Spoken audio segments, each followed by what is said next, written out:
Hello and welcome to Off the Shelf Reviews. I've always hated you, Cooper. And I'm Gary. And today we're going to review and discuss Night of the Living Dead, the 1990 remake by Tom Savini. Now, Night of the Living Dead is one of the most celebrated and recognized horror movies ever. In 1968, George A. Romero redefined the horror genre with his reimagining of the zombie creature. And it terrified audiences and has a legacy behind it with one of the most amazing horror sequels of all time, Dawn of the Dead, and one of the most outrageously over-the-top gore effects following it in Day of the Dead. But when Night of the Living Dead came out, this small group of filmmakers made something special, but they didn't quite get the financial sort of rewards that come with making something that was so groundbreaking. They forgot one very fundamental important part, and that was to copyright their film. Yep. And so when they released it, studios just turned around and went, they've not copyrighted this. We'll just take that and we'll show it and we'll rebrand it and we'll release a VHS and a DVD and a Blu-ray. And where did all that money go to? Not George A. Romero. And it was a crying shame. So we get to 1990 and George Romero's like, you know, after all this time, I never got hardly any money for Night of the Living Dead, which launched my career. Yeah. So, well, fuck it. No one has the rights to it. I don't have the rights to it. How about we make another film and we get the rights to it? But this time, I don't want to direct it. I know what I'll do. I'll ring up Tom Savini, who of course did the makeup effects for Dawn and for Day of the Dead, and has since gone on to work with Tarantino as Sex Machine and From Dusk Till Dawn and all the numerous other things that Savini has done.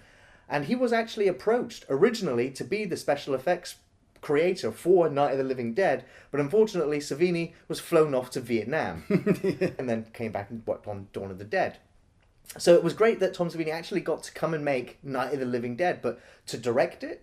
You watch an interview with Savini and he's just like, no, you don't fucking touch the classics. Why do you remake films?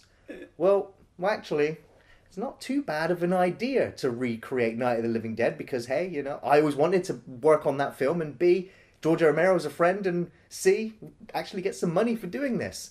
And he actually got to work on zombie creature effects again, which Savini is a huge fan of. So George Romero got Tom Savini back and regrouped with John Russo, I think it is. And so you had pretty much the entire team that was there in Pittsburgh recreating what they had made all those years ago. Yeah. So Iain, why don't you give us the synopsis for Night of the Living Dead? Well, the story follows Barbara, played by Patricia Tallman, who has gone to her mother's grave with her brother to pay their respects. They are attacked by a couple of freshly revived corpses, and Barbara escapes in her car and runs to a local farmhouse where she encounters Ben, played by Todd. The two of them start to set up to defend the house and come across a couple of extra characters hiding in the basement. But as tensions start to flare inside the farmhouse and the farmhouse starts to get besieged by the zombies, the question is, who will really survive the night? I remember when this fucking movie came out, I had already seen the first one from 68. I'd already sat through Dawn of the Dead until my VHS had just lost all composure in it. And I was pretty much just living on Day as much as I could because of the gore effects. And a friend of mine said to me, look, they've remade Night of the Living Dead. And we were like, oh my God. And remakes were almost unheard of. This was probably the one of the first ones. You had John Carpenter's The Thing and Cronenberg's The Fly, and now Savini's Night of the Living Dead. Yeah, and we sat down and watched it, and you know, I must have been, I don't know, 12, 13, and when I got through at the end of it, I did actually sit there like, man, that fucking movie blows.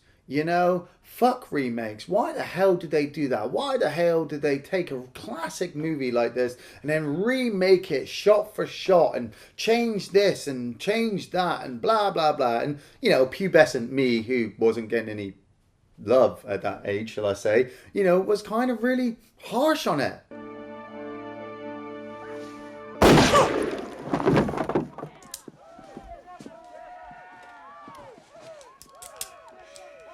Another one for the fire.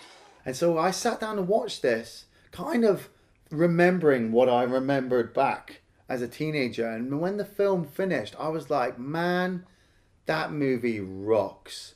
You know, I'll always stand by the fact that George A. Romero is not some other stupid film company's fucking name.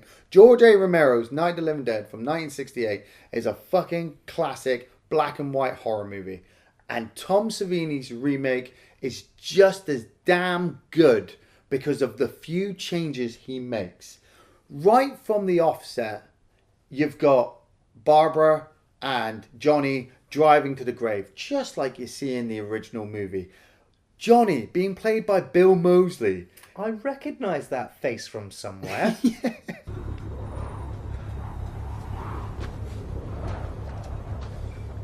I am the devil, and I am here to do the devil's work. Oh, my brain is burning. Non-flashback. Non-flashback. Oh. Oh, shit, it's him! Yeah, I recognise the voice. That's it. That's it. It's too late now. There's no escape. No, Mother! You don't recognise these two straight away, but both of the two actors in this car have both been in Army of Darkness. And you're Really? like, who the hell were they in Army of Darkness? And Patricia Tallman was one of the Deadites at the cauldron that attacks Ash. Oh, nice. Back in in that scene. And Bill Moseley was one of the lead Deadites in the army. Nice. And so you don't recognise them because they're buried underneath They're makeup. But it just goes to show that they're hard-working actors. That's it. Bill Moseley, you know, House of Thousand Corpses, The Devil's Rejects, you know, Halloween, the list of horror movies he's done up to present day, especially with Rob Zombie, is amazing. Patricia Tallman, Babylon 5. Well, I was going to say, she's almost unrecognisable because her screen credits is like, she was in Jurassic Park. Really? Who was she? Oh, she was Laura Dern's stunt double. Okay, she was in Army of Darkness. Who was she? Oh, she was that creature over there. But, you know, if you watch Babylon 5, she had a pretty prominent part in that. Yeah. And right from the offset, I'm just going to put this out there now. If you're sat there watching this review and you're like, I've never seen Night of the Living Dead or any of those movies, stop the review now and go and watch them and catch up.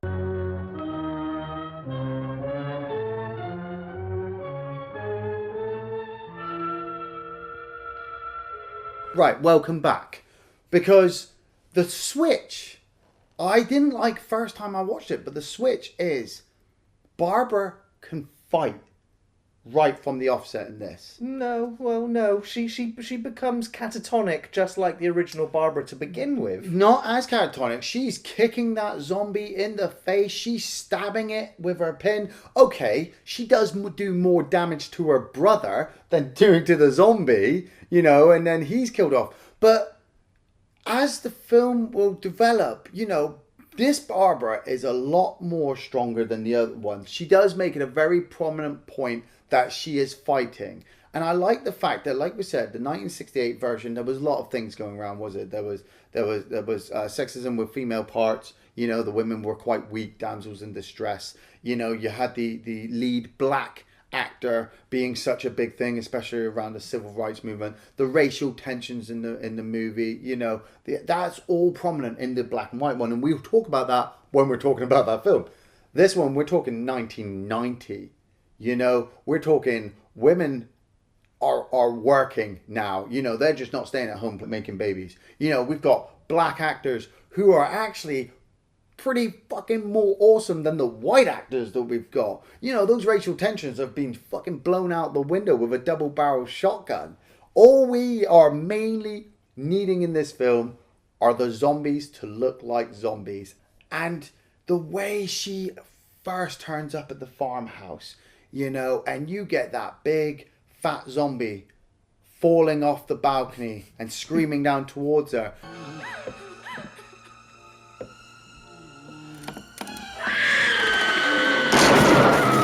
It harkens back to me to the fat zombie from Dawn of the Dead and the big fat one that falls off the boat in Zombie, I believe it is, the unofficial remake to Dawn of the Dead.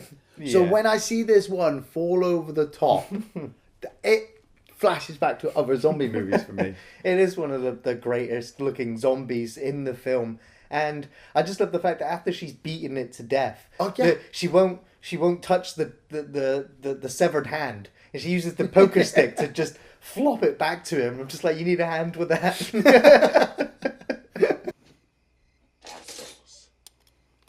Down in Evans City out for a good time with their guns and their six-packs. Sorry. And that's what I'm talking about. I mean, in the first one, I don't remember the Barbara in the original movie having to fight a zombie and beating it to death. This Barbara, Patricia Tallman's character, you know, she's there, she's scared, but she's not willing on losing her life. So she grabs that poker and she just starts fucking whacking on that zombie until it doesn't get back up again.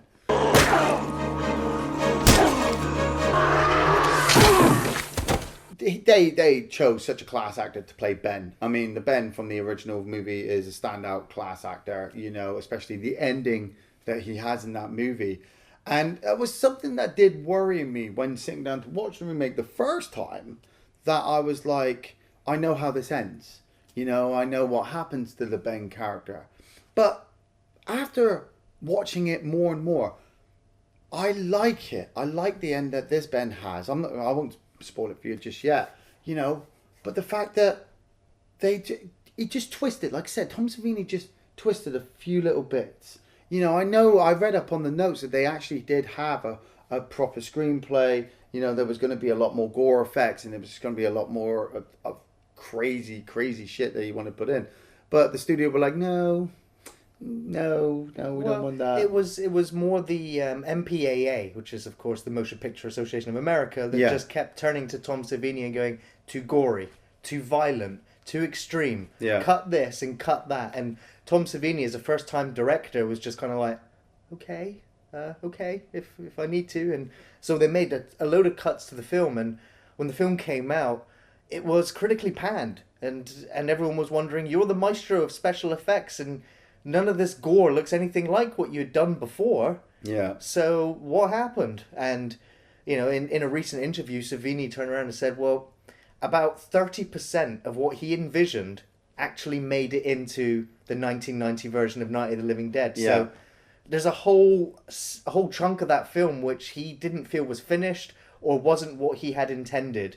So it is interesting to hear that when you also hear at the time that they were quite excited and happy about what they'd made. Yeah. Yet years later, they're still like, no, I still want to change things. And I think at the same time, it was the fact that Romero wasn't there on set to tell these people to go get stuffed. You know, like you said, he'd leave Savini on his own, like, oh yeah, he's got the camera, and then some fucking bookworm with a briefcase comes along and says, no, you can't do that. And like you said, as a first-time director, you buckle and go, okay, we need to get the film made, which is going to do it. Where you get a veteran director come along going, excuse me, do you know how to make films? No, fuck off then. Is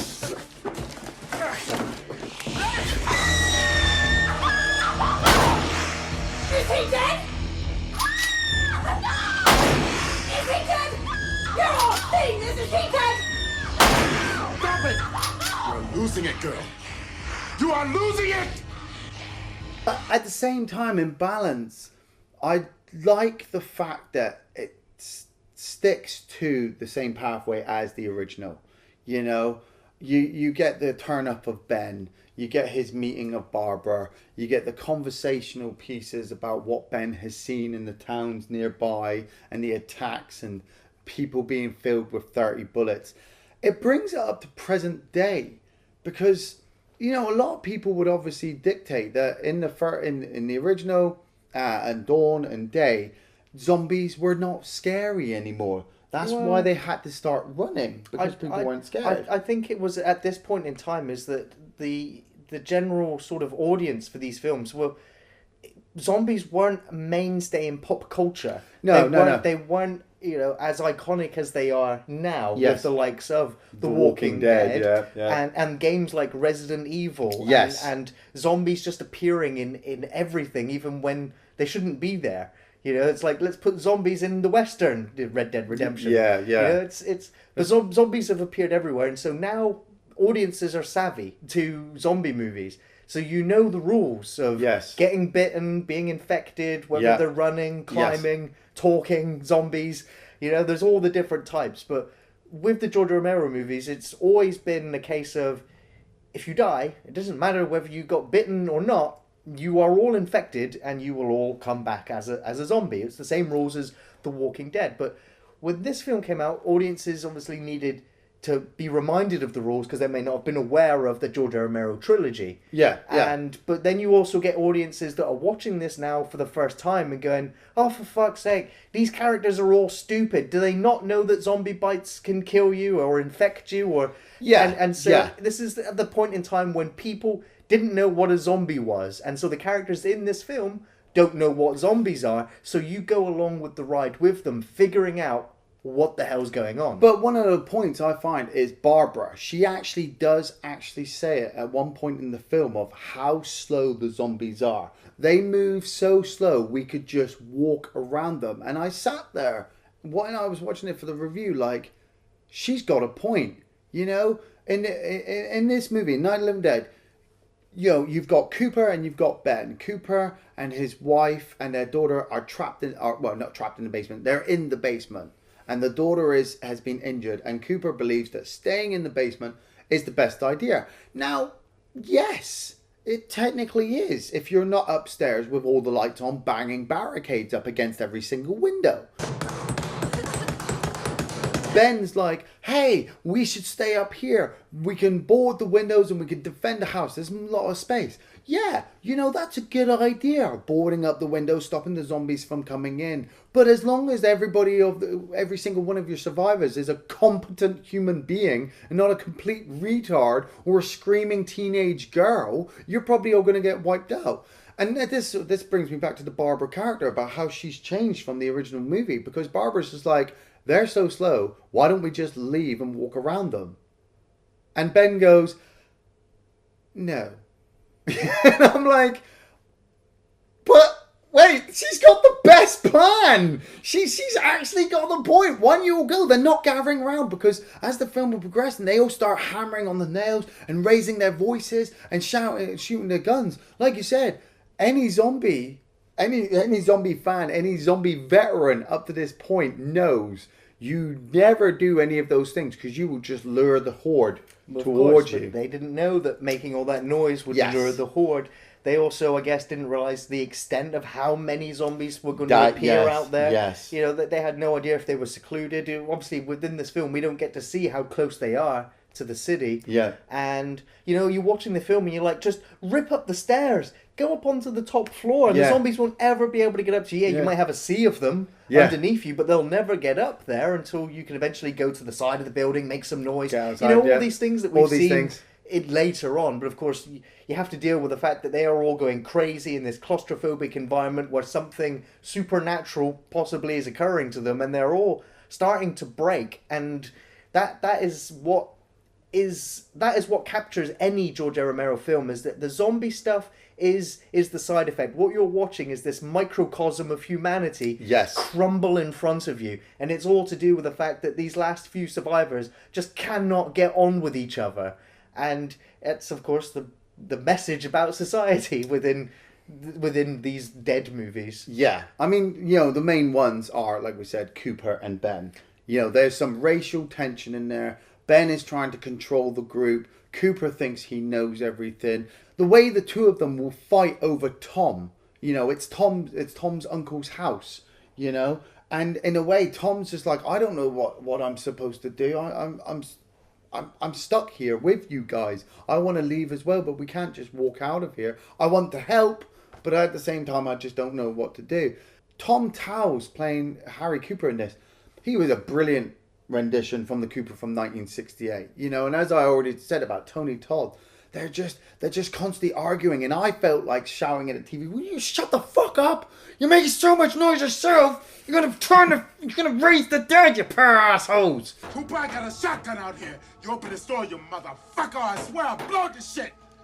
What are you doing? What do you hope to accomplish? Shut up, Helen. What do you hope to accomplish? Shut up, Helen! I love the fact that they do make so much noise that you get the shot of the house in the background and the zombie that's there, and that actress, that zombie is the actual real life owner of that house. So nice. They convince, like, can we use your house? Tell you what, we'll dress you up as a zombie and put you in the film if you let us use your house. So she gets her own little moment there. The zombie stuff, I love it. Love it, love it, love it. I mean, the close-up of the prosthetic effects and stuff like that, you could nitpick and say that one's good and that one's bad and that one just looks weird and that whatever. I like just the shots of them in the distance moving towards the house, or the shots looking at the house with more and more of them moving towards it. You know, they will just start to lumber up, and as you already said, with the appearance of Resident Evil that I think would come out 2 years after this, the original Resident Evil, you know, and the fact of the birth of The Walking Dead as well, is that when you see that slow moving horde, people say, oh yeah, but they're so slow. Yeah, but when they start getting confined, that's when you've got just a wall of teeth coming at you that will not stop. And you could have every single gun in the world and every single bullet that you can ever carry, but you've got to be a dead man shot, hitting every single one of them in the head, because the one you miss leaves you open to have to kill like 3 or 4, you know. And some of the zombies don't look too great. There's that bold one that smashes through the window and Barbara shoots it like 3 or 4 times. I thought that zombie looked freaking creepy. It does look creepy, but I couldn't tell if it was suffering from like some kind of colored dye problem, well, it was or actually, if, you know, maybe it was a cancer victim that had died. Well, it was actually the cab driver that Savini caught on the way into work that day, and just went, hey, you know what, you'd be a really great zombie, do you want to be in the movie? And it was a case for everyone in Pittsburgh at the time. It was like, hey, we need zombie extras, and thousands of people just turned up, because they knew that it was a George A. Romero hometown zombie movie, and so everyone wanted to be a part of it. I particularly like, even though the one that they first get attacked with looks kind of gruesome with the face, I particularly like the one that walks to the car. Barbara shouts for his attention, and he starts to step on his suit, and you realise that he's had an autopsy. I like the look of that one because, you know, if the suit hadn't fallen away, you'd think he was a normal guy. Yeah. Just like the zombie from 1968, you think it's a normal guy, and then he falls on. But I also like that guy was the zombie walking instructor or dance choreographer teacher. One of the first times ever, I think, that they had zombie school. Yes. But the thing is, they ended up not using it, and they ended up resorting back to the typical George A. Romero case of just walk slow. Just walk slow. Because trying to go walking like zombie, you had all these jerky movements of people, and it kind of looked like something you would see in Return of the Living Dead compared to the Dead trilogy. I've got to ask though, there's that guy at the beginning, the old man who comes walking up. He was the coroner who was about to bury the guy who we saw. Right, and because he comes walking up and he says like, I'm sorry, and he's got that head wound on him. And that's it, he just kind of... A lot of people thought he was a talking zombie. But it was like, no, he just got bit on the head and was kind of stumbling away and in shock, I can imagine, of the person he was about to bury biting him in the face. Yeah, that's it. And I mean, you never really see him again, but I'm just like, it's like, it like I said, it's that kind of twist that, like in the original movie, the first person they come across is the zombie and he attacks. Yeah. This it one was just a trick. Yeah, it's just like, oh, it's not really, now here's the real zombie, and I'm, that works good. Some of the stuff as well, you kind of just pissed me off about. I mean, Tom. Okay, right. I'd already said Tom's not exactly the smartest tool in the box, but when you put a double-barreled shotgun up against the padlock of a fucking gas pump, something's gonna explode. These are the wrong keys! What? These are the wrong damn keys! Oh! What the hell are you doing?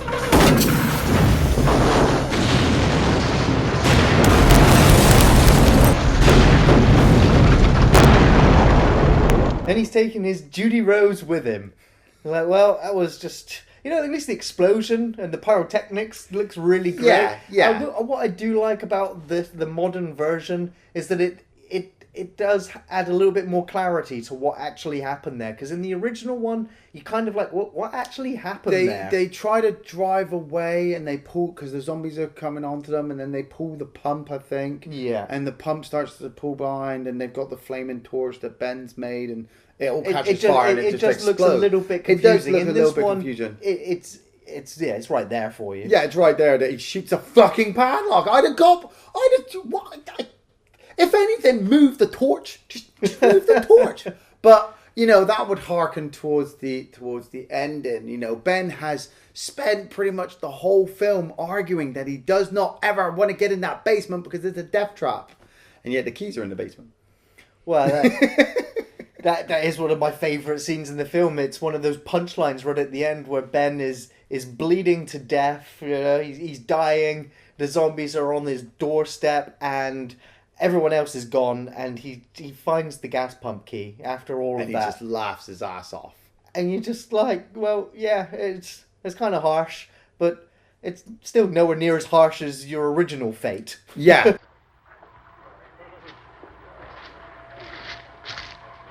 All right, Vince, hit him in the head, right between the eyes. In a weird way, this ending for him is kind of like the ending from the original one, except now the rednecks are up close, and now they know he's a zombie, where in the original one, they shot him from like a good 30, 40 meters, thinking he was a zombie and not realizing. Well, it's kind of one of those things where it's like, did they just see a black man and shoot him? Or did they see a zombie and did shoot they see him? a silhouette and, you know, that thing in the window? And so what I also like is that when the Ben zombie in this one does step forward, he sort of, he even though he has the dead eyes, it almost looks like he recognizes Barbara. Yes, and it yes, almost I got looks that, like yeah. he was about to say her name. Yeah, before he got headshotted, and then that does lead into a very interesting sequence where Cooper, who was also shot up, managed to survive the night up in the attic, which of course we considered probably the best place to go to because you can punch your way out of there. And so he comes down and he's like, "Well, you came back," and she shoots him in the face. Yes, and it's like, yes, that's murder. That's murder. That's murder. I mean, this Barbara character has already had to overcome so much in terms of losing her mother recently, losing her brother, dealing with this nightmare, and then she's had enough of this shit, and she just shoots this guy because he is technically the one who caused this entire mess and everyone else to be dead in the first place.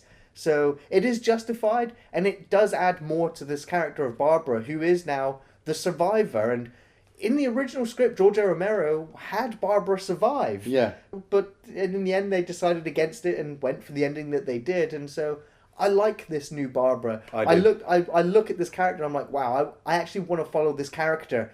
Take this character and please put her in the Walking Dead show. Yes, yeah. It's a really cool character. One of my other favourite sequences is when she leaves the house and she finds the little girl, or a girl zombie, holding this doll.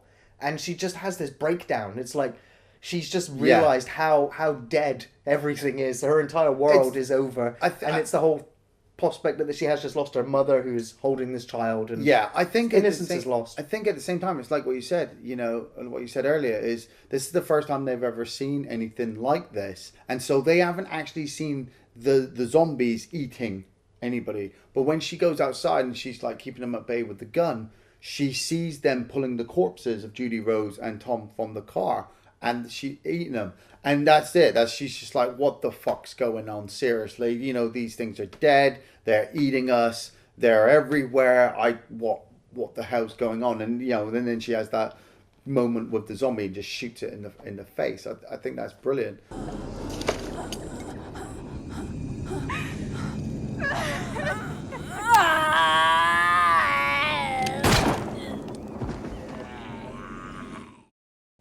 My favourite scenes, I could go on for hours. I really fucking could.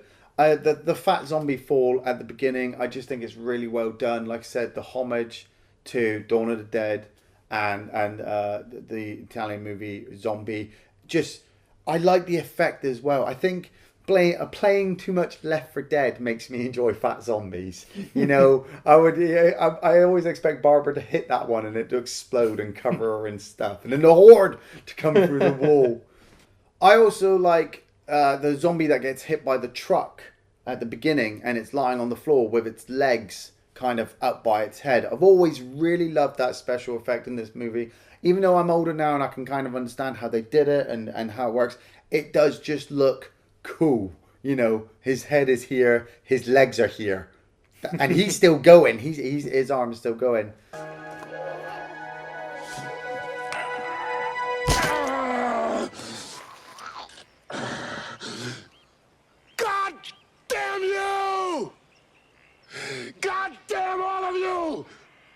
My third favourite scene is Ben detailing the diner situation. You know, he's saying about all the zombies are outside with the cars, and you know they get set on fire. They stumble into the diner, and what's he called him? Like some lone country boy comes in with a machine gun and wraps 30 bullets in them. And I can't remember if Ben in the original one did a story like that, but maybe it's the delivery of Tony Todd, the situation they're in with Patricia Tallman, that it just your imagination goes, and you can imagine that he's just come from a town like Raccoon City that's just fucking collapsed in on itself.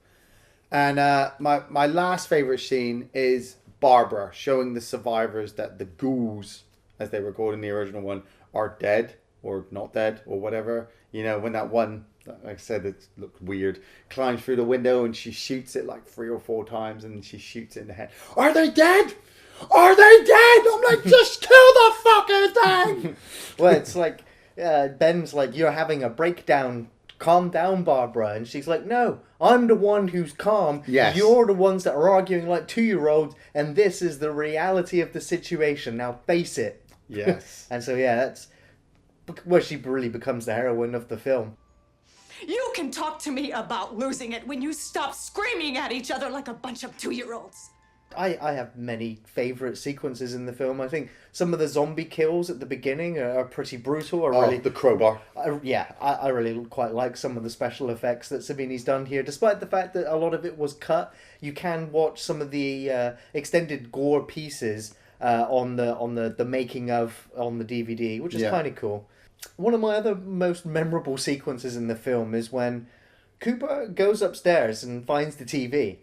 And what I've always liked in all of the George Romero films is when the characters watch TV or listen to the radio. Because that's where you get the sense of the bigger picture as to what's going on. I also like the fact that they brought back the original news reporter from the original Night of the Living Dead for this one. Yeah. And just hearing that information about all the different possibilities that it could be.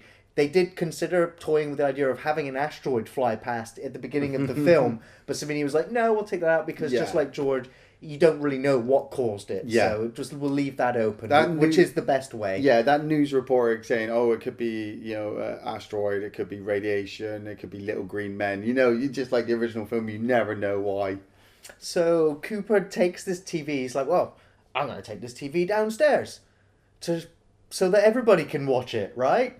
Right? Yeah. No, you know that this sleazy, weaselly son of a bitch is going to try and take that TV down into the cellar for himself. But it gets no reception down there. Which is bollocks because Ben gets radio reception clear as day down there. Yeah, true. So, you know he's a scumbag and he's able to lie on the spot and make it look like he would be innocent in this. Yeah. But in the process, he does cripple Ben's credibility as the main good guy here. Yeah. When Barbara's already pointed out that Ben is also acting like a dick. Yeah. And in this sequence when he goes and wrestles the TV out of his hands, he is a bit of a dick. And so it's like, who's to blame? They're both... and then it eventually erupts into fistfights between the two of them anyway. And but I just found that sequence really memorable, though. It's always what was on the TV, and I like the fact that they are watching the end of mankind essentially on a TV box. Biologists in Stockton, California, have released a report stating that the bodies of the recently dead are returning to life. I have no reservations in recommending it. It was one of those, one of the first few wave of remakes that I was like, remakes are a good idea. Like, let's go back and remake some of this other crap. And, you regret it now, didn't you? Sure as shit regret that now. But this one still stands up. It's definitely just like the original, almost a product of its time, which has now been heavily overshadowed with how popular the zombie subculture of horror has become. Yeah. But thankfully, this film when it came out, it was critically panned, very low ratings, but over the years, like nearly 30 years, this film has slowly been getting more recognition and more respect and is resurfacing. It's been resurrected, if you will. So yeah, you should go and check out this film. I put it in there with the original 3 Romero films. It really works. There's one thing that I noticed watching the film is that the fact that the house has a name. Really? M. Celeste. And then that just made me think, oh, like the Mary Celeste, which is, of course, the ship that they found, and the entire crew had disappeared. Yeah. Yet the boat was still seaworthy. There was nothing really wrong with it, and so it's one of those great mysteries. And I love the fact that at the end of this film, the M. Celeste house has evidence of people being in there. Yeah. Yet when they get there, they've all gone. And so I just kind of like that setup. It's just a little bit of knowledge, yeah. There's also one other quite significant moment in the film with Barbara when she's surrounded by all the rednecks. Yeah. Like the heroes of the film. They're the ones cleaning up. But it turns out that they're just the fucking goon squad. Yeah. No better than the zombies because they just use the zombies as sport. They've set up a fighting pen arena. You know, they've hung up all of the zombies and they're using them as shooting and target practice. And you know what that harkens back to? Dawn of the Dead. It replays that scene when they're flying over the helicopter. Well, it was scenes that they wanted in the original Night of the Living Dead, which eventually just turned into still images. Yes, yeah. And of course, so they got away with, because of course it was controversial to have those people, you know, zombies hanging from a tree with all the racial tensions going on. Yeah. So they managed to get away with it in this one. But it's when she just goes, they are us and we are them, where there's no difference anymore. Like even humans have crumbled and society has collapsed. Yes. We're no better than them. And one of those great moments that George Romero was just like, you say this is what it is about. Yeah, it's like, you know, these people are having way too much fun shooting their neighbors, you know, and strangers. They got barbecue pits going on. They've got beer. I mean, like I said, that scene where they've got the zombies hanging from the trees. I mean, those zombies are still moving, but then they just start blasting them. It's not even like they're aiming. They're just wasting bullets left and right. Now look at Barbara, and as we already stated, at the beginning of the movie, we thought she was going crazy, but by the end of the movie, she's literally the sanest person throughout that whole series of events. Absolutely. I definitely recommend this movie. Like I said at the beginning of this review, if you don't know who George A. Romero is, you need to go back and watch that history stuff. If you're one of these people who is just started watching The Walking Dead right now and you think you know everything about zombies, but you've never played Resident Evil and you've never seen any George A. Romero shit, go back and get fucking historically up on your shit. Seriously, 1968, the Dawn movie, going into the basement of the army base in Day, and then heading out with Tom Savini to the remake in 1990 is awesome. You get exactly what it says on the tin. You know, I know Savini could have changed it up, made it more gory, but just like 68, the 68 version is not that gory. You know, it's more about the characters and the development of them and who's going to survive the night and where they go. Yes, some of the scenes are replayed, like the death of Cooper's wife in the basement, but she's not killed by a garden trowel. Why a zombie would stab her mother with a garden trowel? Well, I don't know. In the early films, we saw zombies sort of use blunt instruments. Yeah. In 68, yeah, that's fine. 1990, you don't get that. The daughter comes out, she bites her mother on the neck, and now the mother's a zombie, and it just sticks to the law. This film has been around for, like Gary said, almost 30 years, 26 years, I believe, and this film is still so much fucking better than that giant turd that Brad Pitt shat in my hand in the cinema. Every fucking actor in this film does a better fucking acting credibility than Brad Pitt did in the whole of World War Z. The zombies, for as slow as they shamble around the scenes, still have more credibility on screen than some fucking wave of stupid looking disease avoiding zombies that can't go north. The fucking Pittsburgh in Night of the Living Dead looks so much more amazing. That's why I hate Wales, because Wales just should never be in a zombie apocalypse. So hell yes, definitely recommend Night of the Living Dead, the remake. Thanks for watching Off the Shelf Reviews.